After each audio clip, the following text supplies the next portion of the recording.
Des brutes essayent de déchirer le chemisier de la professeure en classe.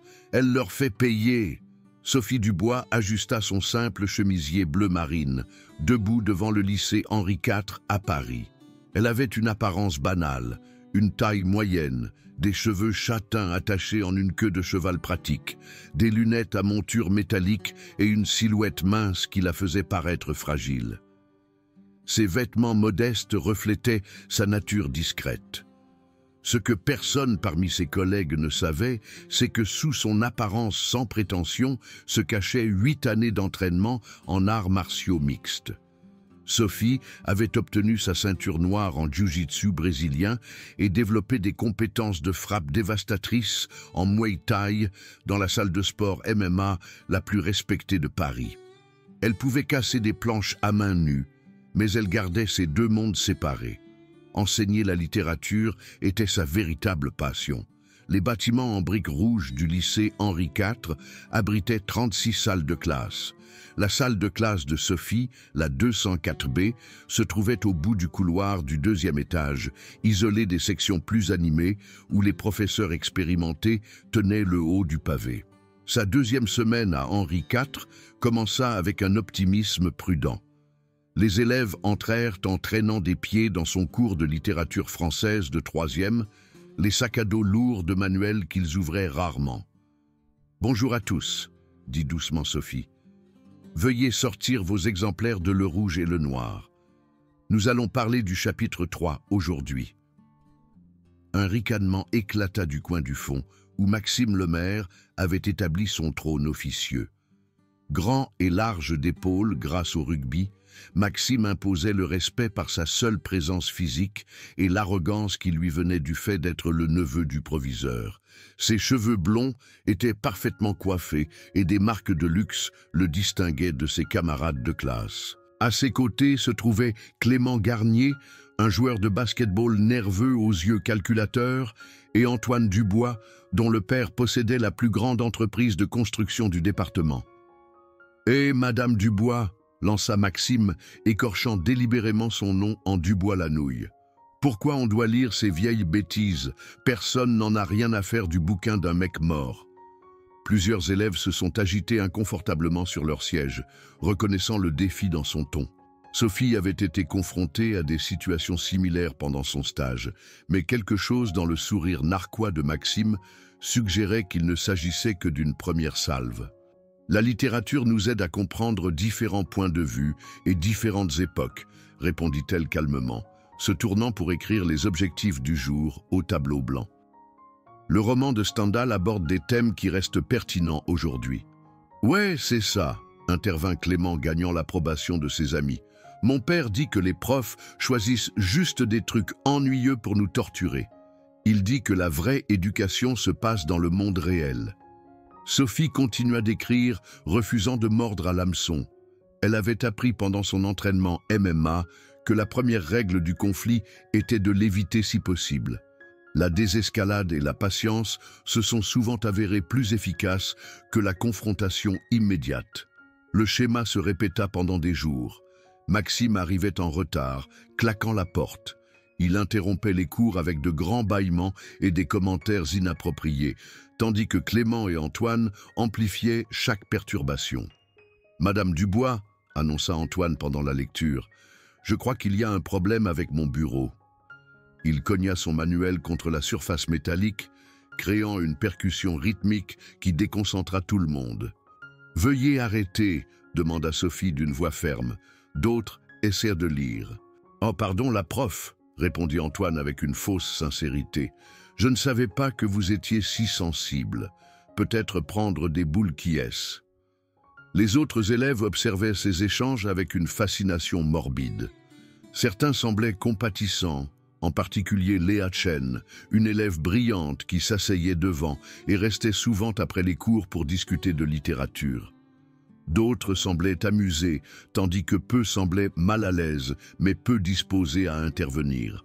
Monsieur David Moreau, le professeur de sport de la salle d'à côté, avait remarqué Sophie lors des réunions de professeurs. Ses yeux bienveillants et son sourire sincère faisaient battre son cœur. Ils avaient partagé un café à 2 reprises, discutant des plans de cours et de leur amour commun de la randonnée dans les Alpes. Sophie chérissait ces conversations et la façon dont David l'écoutait sans la juger. Le harcèlement s'intensifia au cours de la 3e semaine. Maxime réarrangeait les bureaux, créant des obstacles qui forçaient Sophie à naviguer dans un labyrinthe pour atteindre le tableau. Il laissait, accidentellement, tomber des manuels lorsqu'elle parlait, créant des bruits forts qui la faisaient sursauter. Une fois, il laissa un dessin grossier sur le tableau blanc représentant un bonhomme allumette étiqueté « prof », poursuivi par de plus grandes figures étiquetées « élève ». La véritable humiliation commença lors d'une leçon sur le symbolisme. Sophie expliquait la signification du rouge et du noir quand Maxime leva la main avec une politesse exagérée. « Je me demandais si vous pouviez nous montrer comment un homme devient rouge de colère, » dit-il avec une fausse innocence. « Pour les visuels comme moi. » « Je pense que la description du texte est suffisante, » répondit Sophie, sentant un piège. « Allez, la prof, » ajouta Clément. « Montrez-nous comment il rougit. » La classe éclata en chant de « démontrer, démontrer » mené par les applaudissements rythmiques d'Antoine. Sophie sentit la chaleur monter à ses joues alors que 30 pères Dieu se concentraient sur elle, attendant de voir si elle céderait à leur pression collective. « Nous passerons au chapitre suivant, » dit-elle fermement. Mais son autorité avait été sapée. Les élèves sentirent une faiblesse, et Maxime sourit comme un prédateur qui avait identifié une proie blessée. Le lendemain apporta un nouveau tourment. Maxime avait obtenu son numéro de téléphone portable personnel et commença à envoyer des SMS pendant le cours. Son téléphone vibrait avec des messages comme « Votre voix m'endort » et « Quand cette torture prendra-t-elle fin ?» Chaque notification l'obligeait à jeter un coup d'œil à son bureau, suscitant des regards entendus de la part de son équipe. Pendant le déjeuner, elle s'approcha de l'adjointe au proviseur, mais Madame Leclerc sembla plus préoccupée par le maintien de l'ordre que par la résolution du problème de fond. « Avez-vous essayé d'établir des relations avec ces élèves ?» demanda Madame Leclerc, sans lever les yeux de ses papiers. « Peut-être pourriez-vous intégrer des exemples plus contemporains. » Sophie partit, se sentant plus isolée. La suggestion de l'administration selon laquelle elle devait s'adapter à ses bourreaux plutôt que de s'attaquer à leur comportement envoyait un message clair sur l'endroit d'où viendrait le soutien, de nulle part. Le point de rupture arriva un vendredi après-midi, pendant la 6e heure. Le soleil d'automne traversait les fenêtres alors que Sophie tentait de mener une discussion sur le courage moral en littérature. L'ironie ne lui échappa pas. « Quelqu'un peut-il me donner un exemple de courage moral tiré de sa propre expérience ?» demanda-t-elle. La main de Maxime se leva brusquement. « Ouais, j'en ai un. Il faut parfois du courage pour dire à un prof qu'il fait un travail épouvantable. » La classe se tut. Même Léa leva les yeux avec inquiétude. « Ce n'est pas exactement ce que je voulais dire, » dit Sophie avec prudence. « Non, écoutez-moi. » continua Maxime, se levant avec un flair théâtral. Genre, il faut vraiment du cran pour dire à quelqu'un qu'il est ennuyeux, non? Il commença à s'avancer et Sophie recula instinctivement. Tout le monde l'a remarqué. Son retrait suscita l'excitation dans la classe, alors qu'ils réalisaient qu'ils assistaient à quelque chose d'inédit. Par exemple, continua Maxime, maintenant à 1 mètre d'elle, quelqu'un pourrait avoir le courage de dire que ce cours est une perte de temps et que vous êtes probablement le pire professeur de l'école. Clément et Antoine étaient maintenant debout, formant un demi-cercle autour de son bureau. Les autres élèves restèrent assis mais tendirent le cou pour mieux voir, les téléphones enregistrant déjà ce qu'ils sentaient être un moment viral. « Veuillez retourner à vos places », dit Sophie, sa voix montrant enfin une tension. « Ou quelqu'un pourrait avoir le courage, » dit Maxime se rapprochant, « de souligner que votre tenue ressemble à celle d'un magasin de charité en liquidation. » Ses amis rirent bruyamment. Sophie sentit son visage brûler en réalisant que David Moreau pourrait entendre le remue-ménage d'à côté. La pensée qu'il soit témoin de son humiliation était presque insupportable. « Ça suffit », dit-elle plus fermement, mais sa voix se brisa. « Vraiment ?» demanda Maxime, son ton devenant agressif. parce que je pense que quelqu'un avec un vrai courage pourrait même tester jusqu'à quel point une personne peut encaisser avant de craquer. » Avant qu'elle ne puisse réagir, sa main se tendit et saisit le col de son chemisier bleu marine. Le tissu fin n'avait pas été choisi pour sa durabilité, et le mouvement soudain la fit trébucher en arrière contre le tableau blanc. « Lâchez-moi !» dit-elle, sa voix stable malgré l'adrénaline qui coulait maintenant dans ses veines. « Et si je ne veux pas ?» répondit Maxime, sa prise se resserrant. « Et si je pense qu'il pourrait être intéressant de voir ce qui se passe quand quelqu'un résiste ?» La classe retint son souffle alors que ses doigts commençaient à tirer sur le tissu délicat. Sophie pouvait entendre le léger bruit de déchirure alors que les coutures se tendaient. Dans sa vision périphérique, elle vit des élèves brandir des téléphones, documentant ce qu'ils supposaient être son humiliation complète. Mais quelque chose avait changé dans le comportement de Sophie. Sa respiration était passée d'une panique superficielle au rythme profond et contrôlé qu'elle avait pratiqué des milliers de fois au dojo. Sa position, auparavant défensive et en retraite, devint équilibrée et centrée. 8 années d'entraînement avaient conditionné son corps à répondre aux menaces physiques avec un calme précis, plutôt qu'avec la peur. « J'ai dit lâchez-moi », répéta-t-elle, et cette fois sa voix portait un tranchant qui fit lever les yeux de leur téléphone à plusieurs élèves. Maxime ne remarqua pas le changement ou choisit de l'ignorer. Il était trop engagé dans sa démonstration publique de domination pour reconnaître le danger dans lequel il s'était fourvoyé. « Force-moi », dit-il, donnant à son chemisier une autre traction brusque qui déchira le tissu à la couture de l'épaule. Le bruit du tissu qui se déchire fut la goutte d'eau qui fit déborder le vase. La main gauche de Sophie bougea avec une rapidité fulgurante, saisissant le poignet de Maxime dans une prise qui coupa immédiatement la circulation vers ses doigts. Simultanément, sa main droite frappa son coude à l'angle précis nécessaire pour briser sa prise sur ses vêtements. La technique était appelée un renversement de poignet intérieur en jiu-jitsu brésilien, et Sophie l'exécuta parfaitement. Les yeux de Maxime s'écarquillèrent de choc alors que sa main s'engourdissait et que son bras était tordu derrière son dos en un seul mouvement fluide. Avant qu'il ne puisse réagir, elle s'était placée à ses côtés et avait utilisé son propre élan pour le guider face contre le tableau blanc. « Qu'est-ce que tu fous ?» cria Clément, s'avançant pour aider son ami. La tête de Sophie se tourna vers lui avec un regard qui le glaça sur place. Il n'y avait pas de colère dans son expression, seulement un calcul calme qui suggérait qu'elle avait 3 coups d'avance sur tout mouvement qu'il pourrait faire. « Je ne le ferai pas », dit-elle simplement, et quelque chose dans son ton le convainquit de se figer sur place. Maxime se débattit contre la prise, mais chaque mouvement ne fit que resserrer le contrôle de Sophie. Elle avait positionné son bras à l'angle parfait pour causer un inconfort maximal sans blessure réelle, une technique conçue pour maîtriser sans nuire de façon permanente. « Voilà comment ça marche », dit-elle, sa voix portant clairement dans tous les coins de la classe, soudainement silencieuse. « Tu peux t'excuser de m'avoir attrapé et d'avoir déchiré ma chemise. Ou je peux te montrer d'autres techniques que j'ai apprises pendant mes 8 années d'entraînement en arts martiaux mixtes. » La révélation frappa la pièce comme un coup de tonnerre. Les élèves qui enregistraient soudainement se retrouvèrent à assister à quelque chose de très différent de ce à quoi ils s'attendaient.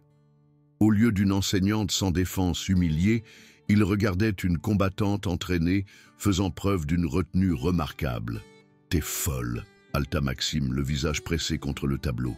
« Non, » répondit Sophie calmement, « je suis quelqu'un qui a choisi de devenir enseignante parce que je crois en l'éducation et au respect. Mais je suis aussi quelqu'un qui ne sera pas agressé physiquement dans sa propre salle de classe. » Antoine commit l'erreur d'essayer de tourner autour d'elle pendant qu'elle était concentrée sur Maxime. La vision périphérique de Sophie, aiguisée par des années de sparring contre plusieurs adversaires, capta immédiatement le mouvement. Sans relâcher sa prise sur Maxime, elle pivota et donna un coup de pied arrière précis qui frappa Antoine au plexus solaire, le faisant se plier en deux et le faisant trébucher en arrière dans une rangée de bureaux.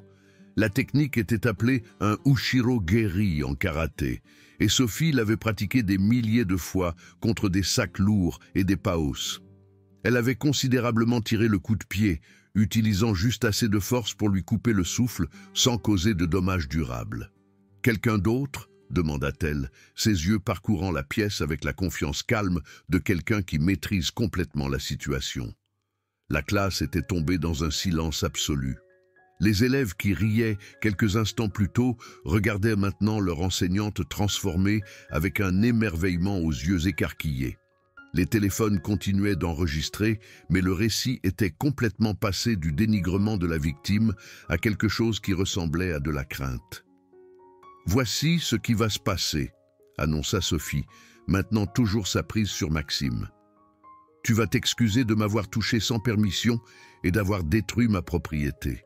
Ensuite, tu vas t'asseoir et participer à ce cours comme le jeune homme intelligent que je sais que tu peux être. »« C'est une agression », siffla Maxime, bien que sa protestation manquât de conviction. « Non », corrigea Sophie, « l'agression, c'est ce que tu as fait quand tu as attrapé mes vêtements contre ma volonté. C'est de la légitime défense, et j'ai 30 témoins qui peuvent témoigner que j'ai utilisé la force minimale nécessaire pour me protéger. » Elle avait raison, et tout le monde dans la pièce le savait. Les enregistrements téléphoniques montreraient clairement qu'elle n'avait agi qu'après avoir été physiquement attrapée, et que sa réponse, bien que surprenante, avait été précisément calibrée pour arrêter la menace sans causer de dommages inutiles. « Je vais te relâcher maintenant, » continua-t-elle, « et tu vas retourner à ta place.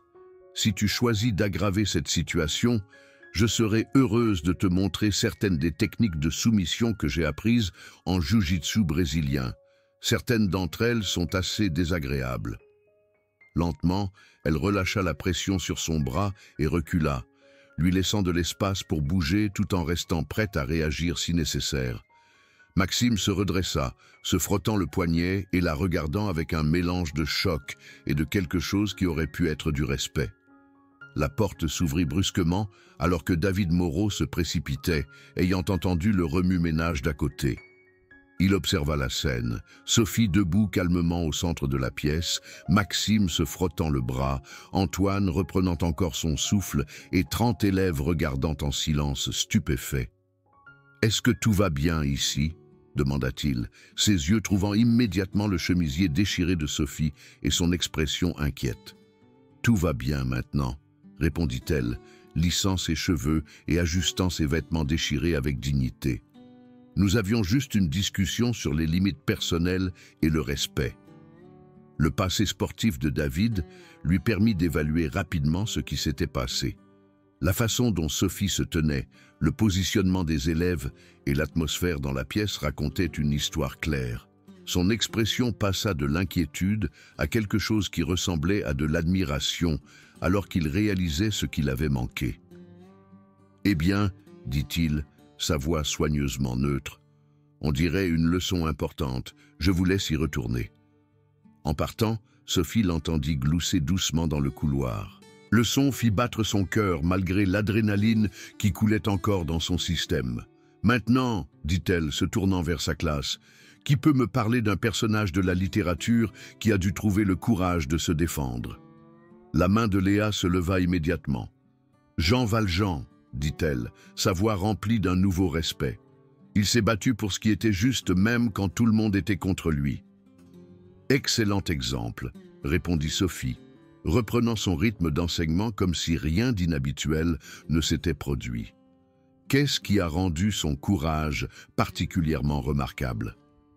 La discussion de classe qui suivit fut la plus engagée qu'elle ait connue depuis son arrivée au lycée Henri IV.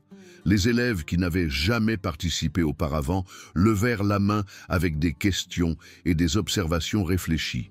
Même Clément, bien que toujours méfiant, apporta un commentaire étonnamment perspicace sur l'intégrité morale. Maxime resta silencieux pendant le reste de la période, mais il ne causa aucune perturbation. Il s'assit à sa place, touchant occasionnellement son poignet et jetant des coups d'œil à Sophie avec ce qui semblait être de la curiosité sincère plutôt que de l'hostilité. Quand la cloche sonna, les élèves sortirent dans un calme inhabituel, beaucoup d'entre eux regardant leur enseignante avec un regard neuf. Les enregistrements téléphoniques étaient déjà partagés, mais le récit n'était pas celui que Maxime avait prévu. Au lieu d'une enseignante humiliée, il montrait une professionnelle compétente se défendant avec compétence et retenue. Léa s'attarda après le départ des autres, s'approchant du bureau de Sophie avec une inquiétude évidente. « Madame Dubois, ça va ?» demanda-t-elle. « C'était incroyable. Je n'avais aucune idée que vous connaissiez les arts martiaux. »« Je vais bien, merci, » répondit Sophie, examinant la déchirure de son chemisier. « Et oui, je m'entraîne depuis plusieurs années. C'est un passe-temps dont je ne parle généralement pas au travail. Est-ce que vous allez avoir des ennuis pour ce qui s'est passé ?» Sophie examina la question avec soin. « Je me suis défendue contre une agression physique en utilisant une force raisonnable. Les enregistrements le montreront clairement. Au contraire, cela pourrait enfin attirer l'attention de l'administration sur ce qui se passe dans cette salle de classe. » La nouvelle se répandit dans le lycée Henri IV plus vite que les rumeurs de soirée du week-end. À la fin de la journée, plusieurs collègues exprimèrent leur soutien à sa gestion de la situation. Madame Leclerc reconnut même que, parfois, les élèves doivent comprendre que les actions ont des conséquences. Le lundi apporta une dynamique de classe transformée. Maxime arriva à l'heure et prit sa place sans fanfare. Quand Sophie commença la leçon, il ouvrit son manuel et suivit. Le changement n'était pas spectaculaire, mais l'hostilité avait complètement disparu. Pendant le déjeuner, il s'approcha de son bureau pendant qu'elle corrigeait des copies. « Madame Dubois, » dit-il doucement, « je voulais m'excuser pour ce qui s'est passé vendredi. J'étais complètement hors de moi. » Elle étudia son visage à la recherche d'insincérité, mais n'en trouva aucune. « Merci, Maxime. J'apprécie. Je pensais que les profs étaient juste des adultes faibles qui ne pouvaient rien faire contre les fauteurs de troubles. La plupart des professeurs pourraient faire beaucoup de choses, » répondit Sophie doucement. « Nous choisissons de ne pas le faire parce que nous croyons en l'éducation et au renforcement positif, mais cela ne veut pas dire que nous sommes impuissants. » La compréhension traversa ses traits. « Depuis combien de temps pratiquez-vous les arts martiaux ?» 8 ans. J'ai commencé à l'université pour la confiance. C'est devenu bien plus. Pourquoi ne l'avez-vous pas mentionné avant ? Parce que je voulais être connue comme une bonne enseignante, pas comme quelqu'un qui pouvait se battre. Ce qui s'est passé vendredi était de la légitime défense, pas une démonstration. Pour ce que ça vaut, vous êtes une bonne enseignante. J'étais juste trop stupide pour m'en rendre compte. La conversation marqua un tournant. Clément et Antoine, suivant les indications de leur chef, ajustèrent également leur comportement. Les perturbations cessèrent et l'apprentissage réel commença. David Moreau avait observé ces développements avec un intérêt croissant. Son respect pour Sophie s'approfondit après avoir été témoin de la façon dont elle avait géré la crise avec force et sagesse. Leurs conversations devinrent plus fréquentes et personnelles. « Je dois admettre, » dit-il pendant le café, « j'ai été impressionné par votre technique. Ce contrôle du poignet était parfait. » Sophie rougit. « Vous connaissez les arts martiaux ? J'ai fait de la lutte à l'université et je m'entraîne encore occasionnellement. J'ai reconnu le professionnalisme dans la façon dont vous avez géré cette situation. Vous auriez pu vraiment le blesser. »« Ce n'était jamais le but, » dit-elle fermement. « J'avais juste besoin qu'il comprenne que les limites existent et ont des conséquences. » La transformation s'étendit au-delà de sa salle de classe. D'autres élèves commencèrent à traiter Sophie avec un respect qui n'avait rien à voir avec la peur et tout à voir avec la reconnaissance de sa compétence et de son intégrité. Elle n'était pas devenue une brute. Elle avait simplement établi qu'elle ne tolérerait pas d'être intimidée. 3 semaines plus tard, le proviseur Lemaire, l'oncle de Maxime, la prit à part. « Nous avons examiné les enregistrements de manière approfondie. Votre réponse était tout à fait appropriée et gérée de manière professionnelle. Mon neveu avait besoin de ce retour à la réalité. Ses notes s'améliorent et son attitude a changé de façon spectaculaire. Vous lui avez appris que les actions ont des conséquences avec une compétence remarquable. Le semestre de printemps apporta de nouvelles opportunités. La réputation de Sophie en tant qu'excellente éducatrice et personne à ne pas sous-estimer s'était répandue dans toute l'école. Les élèves recherchèrent ses conseils, la reconnaissant comme quelqu'un qui possédait à la fois la sagesse et la force. Maxime était devenu l'un de ses élèves les plus améliorés. Son essai sur le courage moral était parmi les meilleurs qu'elle ait reçus. « J'ai écrit sur vous », admit-il quand elle lui rendit la copie corrigée avec un 15 sur 20. « Sur moi ?» Sur le fait qu'il faut beaucoup de courage pour être patient avec des gens qui ne le méritent pas, mais aussi pour se défendre quand la patience ne suffit plus. Vous auriez pu me faire renvoyer, mais vous avez choisi de m'enseigner à la place. Alors que l'année scolaire touchait à sa fin, Sophie réfléchit à son parcours, depuis ce premier matin nerveux jusqu'à sa position actuelle comme l'une des éducatrices les plus respectées du lycée Henri IV. Elle avait appris que se défendre ne nécessitait pas d'abandonner ses principes ou de devenir quelqu'un dont elle n'était pas fière.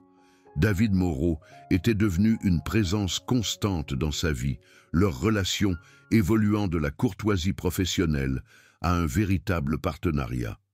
Il admirait sa force tout en appréciant sa compassion. Le dernier jour d'école, Maxime s'arrêta une dernière fois dans sa salle de classe. « Madame Dubois, vous avez changé ma façon de penser. Mon père m'a toujours appris qu'être fort signifiait rabaisser les gens, mais vous m'avez montré que la vraie force, c'est de savoir quand ne pas pousser et quand riposter. Qu'est-ce que vous retiendrez le plus de cette année ?» Il réfléchit un instant. « Que vous auriez pu me détruire ce jour-là, mais vous avez choisi de m'aider à la place. C'est le genre de personne que je veux être, quelqu'un qui a le pouvoir de blesser les gens, mais qui choisit de les aider à la place. » Alors que les vacances d'été commençaient, Sophie rangea sa salle de classe avec une satisfaction qu'elle n'avait jamais connue auparavant. Elle avait fait face à son plus grand défi professionnel et en était ressortie plus forte, plus sage et plus confiante. Le chemisier déchiré était toujours accroché dans son placard à la maison, un rappel du jour où elle apprit qu'être douce ne signifiait pas être impuissante et que se défendre n'était pas seulement acceptable, mais nécessaire. Elle avait trouvé l'équilibre parfait entre force et compassion, autorité et gentillesse, légitime défense et retenue.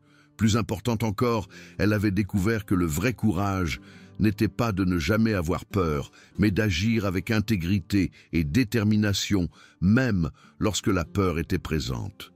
Cette leçon avait transformé non seulement sa salle de classe, mais toute sa compréhension de ce que signifiait être à la fois forte et bonne dans un monde qui exige parfois les deux qualités à la fois.